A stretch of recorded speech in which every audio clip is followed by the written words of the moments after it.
এই বলি বাড়ি কই? আর বাড়ি বাপু এই যে এই যে হিরু ঘটক আসছি বলে সেই দেখেছো ওই বলি? আমি সেই ও হিরু ঘটক কইলো মেয়ে বিয়ে দেবো তো। হয় সেই ব্যাপারে আইছে ও আপনার কথা বললো। ও তুমি কি বিয়ে থা করবা?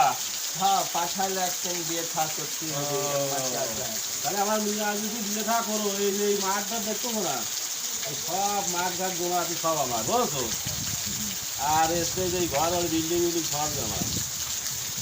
তুমি যদি বিয়ে যদি করো খালি রাজি থাকো, খালি কি করো এই মাঠ ঘাট বিয়ে করলে তোমার সব তোমার হয়ে যাবে। আমি আর বিয়ে করবো বুঝছো। সবই কি আপনার? হ্যাঁ হ্যাঁ নিজে হ্যাঁ নিজেরও দোল আম করা দলিল করা জন্য। আনসার জন্য হ্যাঁ হ্যাঁ হ্যাঁ তুমি রাজনীতি থাকো ভালো ছিল দেখো হলে পারো মিয়া বিয়ে করলে মাঠ ঘাট ফল সম্পত্তি আর এই বিল্ডিং বিল্ডিং দিয়ে সব। যাক কাজ কাম কোনোদিন করি নে ফাতরামিগিরি করে খাইতাম 5 বছরের মেয়াদা বিয়ে করে এক নাতে দেশ কোনে আর খাবো না।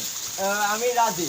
তুমি কি রাজি আছো? আমি রাজি আছি। তাহলে সামনে শুক্রবার দিন চলে আসছে লোকজন কয়জন কামাই দিন বা ভোট গাছ করে দিও সেই কাজে মিল করে লোকজন ফটো ফটো রাখবেন না, জমি দলিল পাতি দিল দিন সারা হয় আর শুক্রবারে আমি লোকজন নিয়ে নিশ্চয়ই আসবো। আচ্ছা আচ্ছা তাহলে থাইলাম ওই কোথায় থাইলো। আসসালামু আলাইকুম। ওয়ালাইকুম আসসালাম। পাগল পাইয়ে পাগল মিয়া চালাইয়ে দিলাম বুঝছো। মানে মিয়া তো চালানোই যাচ্ছিল না, তা ছাগল ভাইয়ে পাগল চালা দিলাম।